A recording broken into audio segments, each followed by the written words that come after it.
Good afternoon. In my presentation today, I'll be discussing feminist chatbots as a tool, a potential tool for help seeking and support for people who have experienced gender-based violence.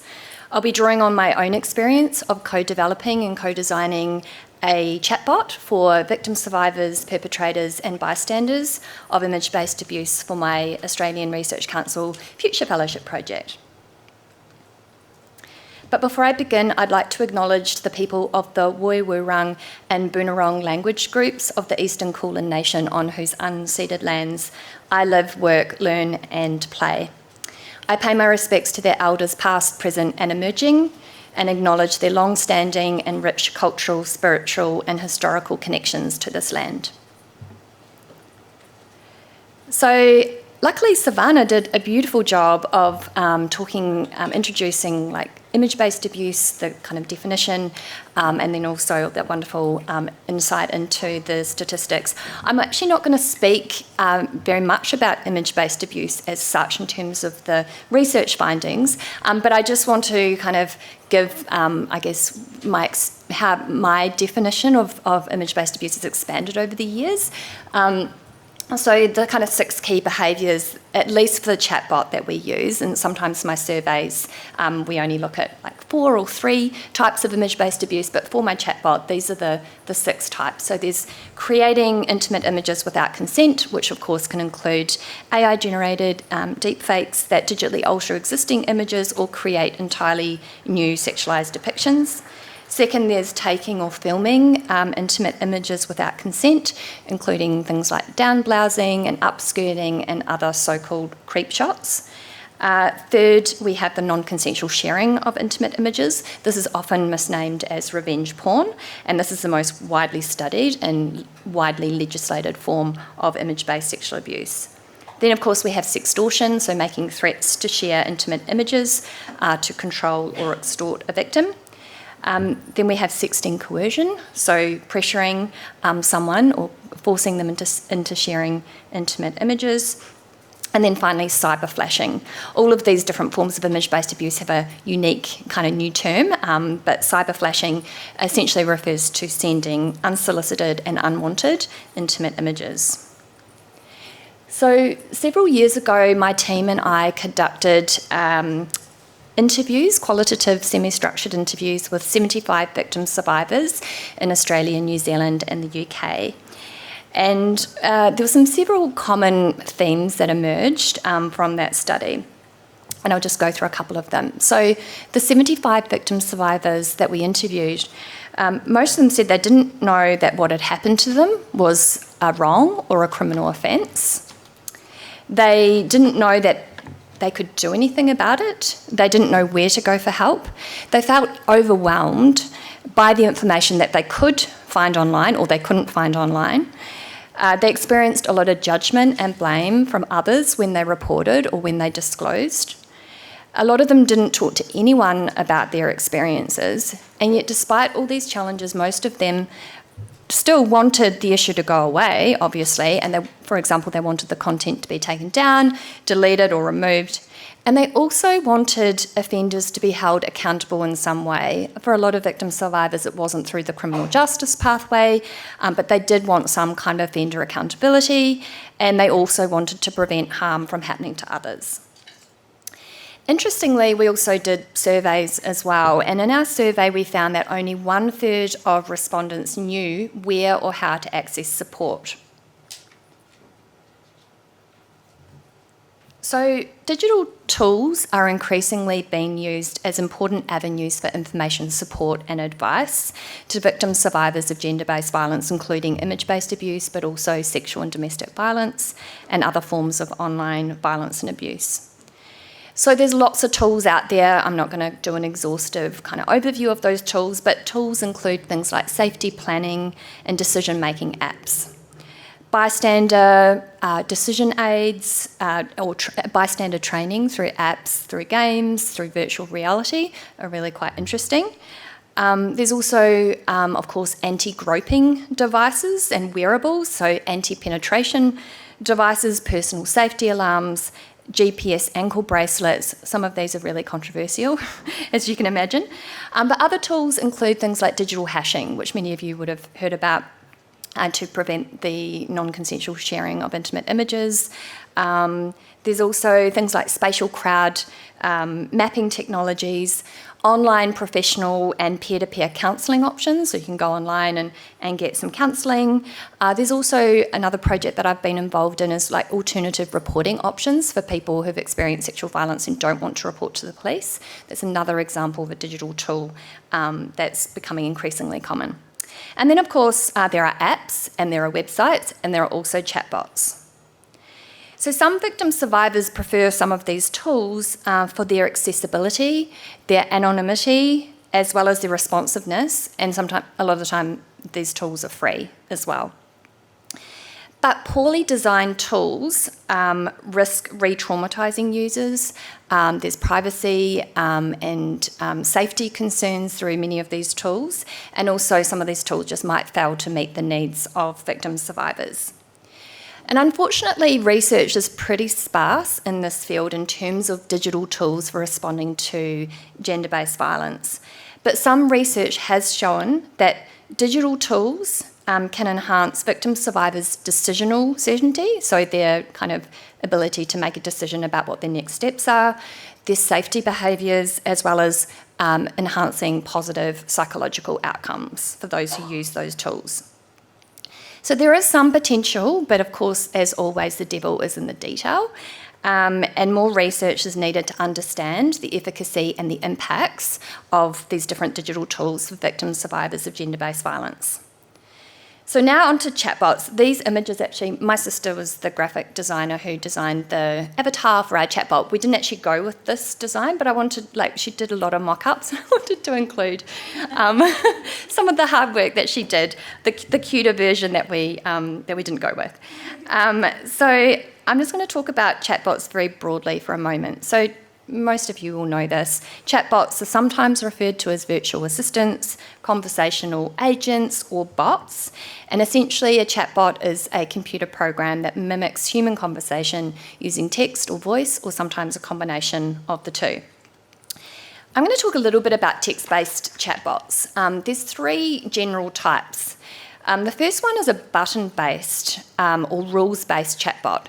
Essentially, this kind of chatbot just allows the user to select from buttons. So there's no option of typing in a question or a statement in a free text box in a button-based chatbot. And so a lot of the domestic and family violence chatbots that we experimented with when we were coming up with, the design of our chatbot were actually followed this model. So you couldn't actually ask a question, you could only select from buttons. The second type is called a hybrid chatbot, and that it essentially allows users to select from the buttons as well as ask questions in the free chat. And then the third that you'll be more familiar with, the third and most technically advanced type is called a contextual chatbot that essentially uses machine learning, neural networks and other types of AI to interpret and to respond to user sentiment and intention in ways to mimic a free-flowing interactive human conversation.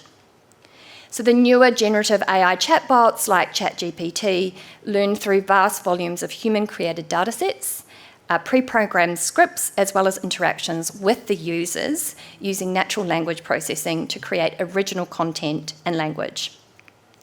We all know chatbots are increasingly a common feature in customer service. So, when you're, got to contact Jetstar for something, you might use the chatbot, or for banking or for online shopping and other services. And sometimes they're incredibly frustrating to use and other times they're actually quite good.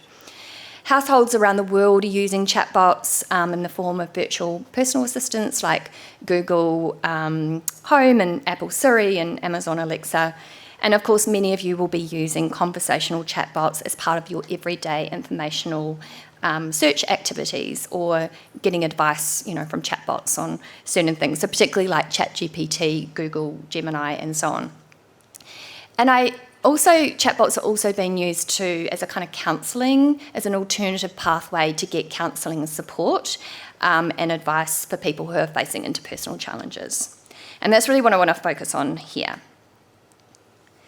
So in 2021 and 2022, Dr. Alice Witt, who was at RMIT with me but is now at Deakin University, we designed and developed UmiBot, a research-based chatbot that provides information, support and general advice to victims, survivors, bystanders and perpetrators of image-based abuse.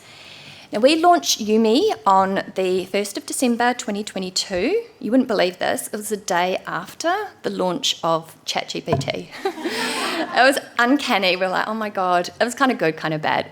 The bad of it was that ChatGPT, I don't know, I think it's like $1 million a day or something. I did have that figure in my head at some point, but I'm not good at remembering figures. But ChatGPT is so expensive to run, and our little UmiBot was just kind of the two of us, and I'll explain some of the things in a moment. But it was quite like, UmiBot's really not intelligent compared to ChatGPT. So that was a bit of a bummer, but also a good sign too, because I think there's real potential to develop chatbots that are, have some kind of control in terms of the content. But I'll explain that in a little while. The reason we came up with UmiBot, actually we didn't come up with that name to begin with. My sister, who's the artist and graphic designer, she had a cat that she was looking after called Luna, and so she was like, oh, why don't we call it Unabot? And that was kind of what we had originally, but then we changed it to UmiBot. And we thought that Yumi was a better term because in Japanese it means sea. So we were kind of like, okay, that means like sea of information. And also we like the name because it conveys a two-way conversation between the you and the me. So we adopted a design justice approach to designing and developing UmiBot. So first of all, a design justice approach recognises the complex and structural nature of gendered power relationships, including the ways in which multiple structural inequalities like racial inequality and gender inequality and other forms of inequality converge and intersect to shape people's experiences of discrimination, exclusion and violence. The second thing was about reflexivity. So this is really about researchers and teams of developers thinking about the relationship between power and knowledge, but also thinking about the lived experiences of victim survivors in designing these tools. And also paying attention to the way in which care and like a care approach is not always neutral and often embedded in colonialism and racial relations and other kind of forms of inequality that might not always be that conscious for the kind of team of developers and researchers working on these digital tools. The third thing is about a strengths-based approach, and so this is really to promote self-awareness, to promote knowledge of rights, self-efficacy, self-care, problem-solving skills and access to resources. And this aligns with many of the other kind of existing strengths-based interventions for gender-based violence to focus on that kind of empowerment model as opposed to deficit. So how do we do this in person? Well, we consulted, we did one-on-one consultations, we did focus groups, with community organisations, with people who'd had lived experiences of image-based abuse, and also with academics who were experts in the kind of gender, diversity and sexuality space.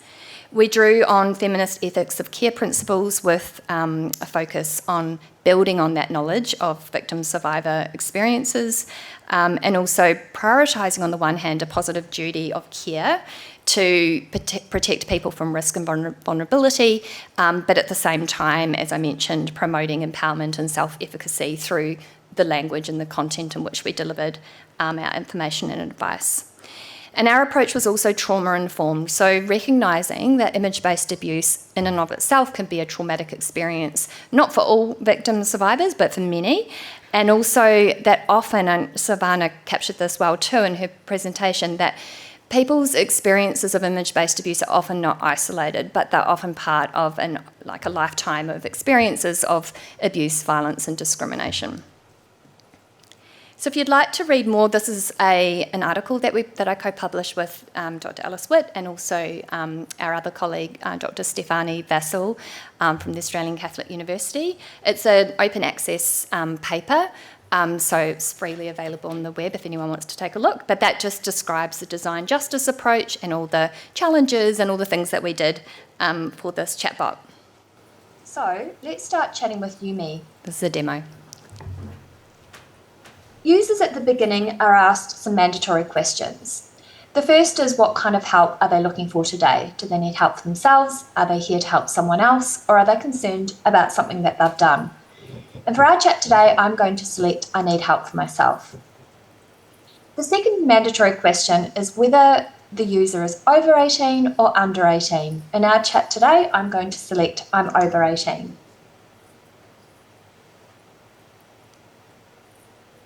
When chatting with YumiBot, users can select from pre-programmed options or buttons, as well as type questions in the free text box. This is called hybrid functionality. Some chatbots only allow users to select from buttons, while others don't have buttons and only allow users to type questions. We wanted to make sure that users could have both options for our YumiBot chatbot. In this conversation, I'm going to select this button here. Someone is threatening to share my intimate images. As you can see, Yumi returns a response alongside a series of buttons that users can select from, such as what can I do, laws in Australia, reporting options, and so on. I can also type a question in the free text box, such as, is it against the law for someone to threaten to share my intimate images? To make the free text functionality work, we had to teach Yumi a wide range of natural language utterances, from full questions to short phrases and single words. It's important to note, however, that Yumi's learning is very controlled in the sense that Yumi only learns what we manually input, rather than automatically learning from conversations with users. And we did this to ensure that Yumi cannot go rogue. So if Yumi doesn't know the answer to something, it will return a fallback response, such as, sorry, you might need to be more specific. At the start of the development process of the chatbot, we undertook intensive privacy and cybersecurity assessments to ensure that all aspects of our data collection, storage, and analysis adhered not only to Australian privacy law, but also to general principles of data ethics. This means that Yumi does not record conversations with users or ask for any personal information. We do, however, collect de-identified and aggregate information about how YumiBot is used, for instance, the total number of users or the most frequented pathways or topics. We were also very careful about safety, or safety by design.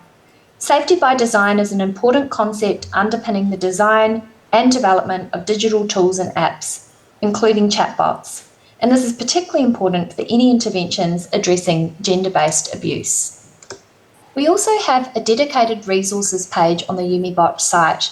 For instance, people can find out about security and safety, about how to manage their web browsing history, or how to use incognito mode for people who might be worried about someone monitoring their internet searches. On the resources page, we also have information about reporting to the police, reporting to a digital platform or a website, or reporting to the Office of the E-Safety Commissioner. We have information about support services and networks, about legal and human rights organisations, or about domestic and sexual violence services. We have information for users about collecting evidence, and we also have a glossary. In addition to these resources, we also have a quick exit button that people can access at any time if they want to quickly exit the site.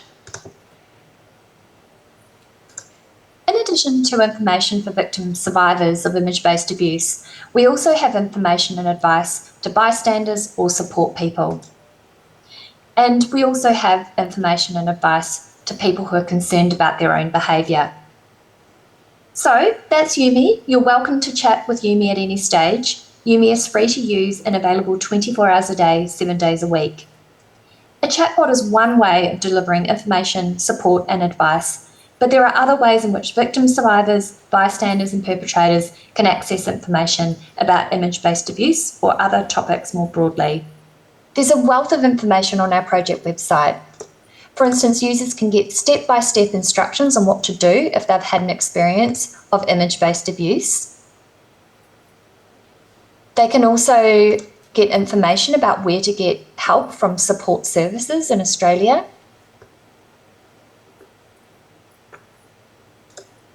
There's information about the different platform policies and also the reporting tools on a range of different sites. And there's also an interactive map of Australia where you can learn about image-based abuse offences in your state or territory. I feel a bit guilty, like I've outsourced my presentation to myself. I'm not sure if that's a good thing or not, but and please excuse the video. My son, who was 10 at the time, made the video on YouTube, and so it's a little bit janky. But anyway, that's UmiBot.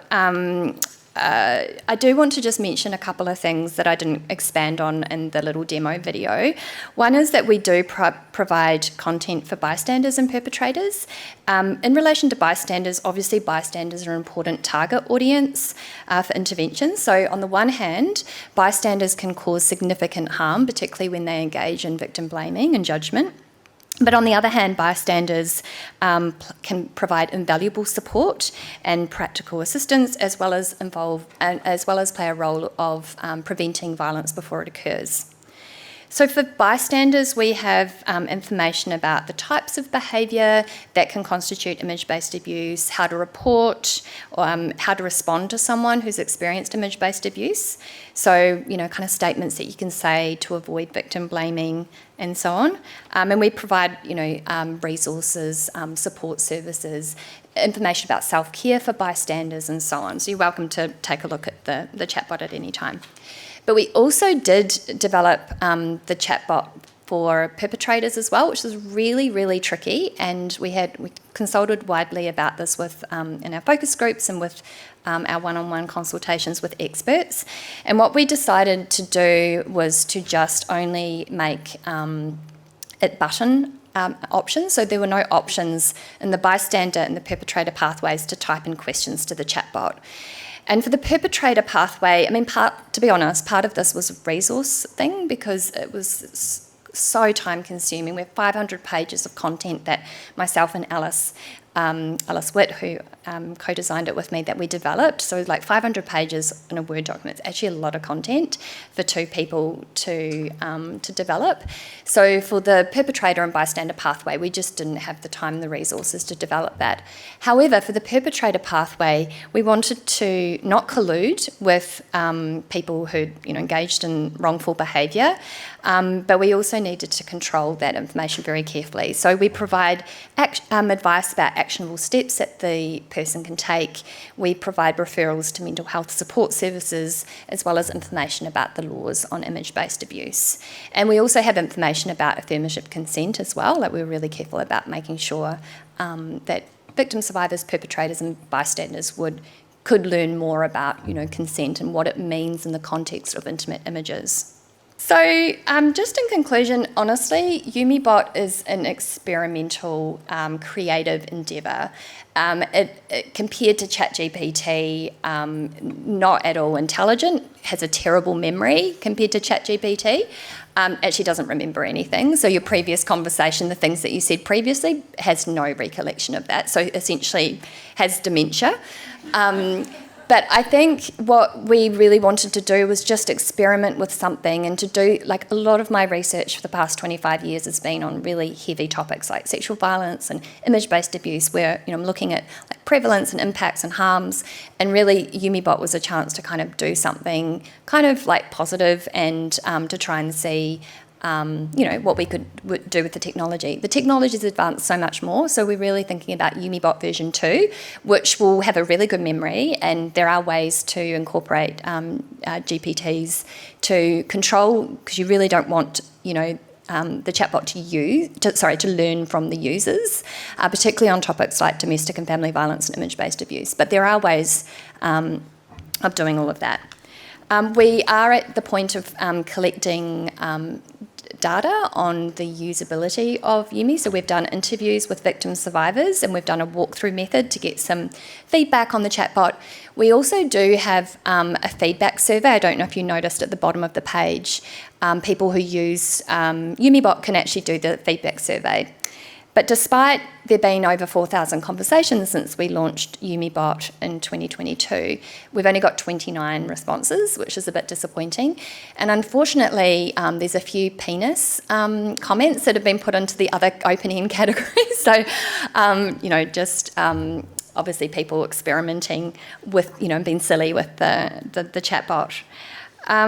So in closing, digital tools are a promising alternative or a complementary pathway for more traditional reporting, for help seeking and prevention. But the use of digital tools does raise some really serious concerns, particularly when developers do not integrate best practice approaches. Like trauma-informed approaches or data privacy or safety by design, or they failed to draw on the knowledge and expertise of experts in this field.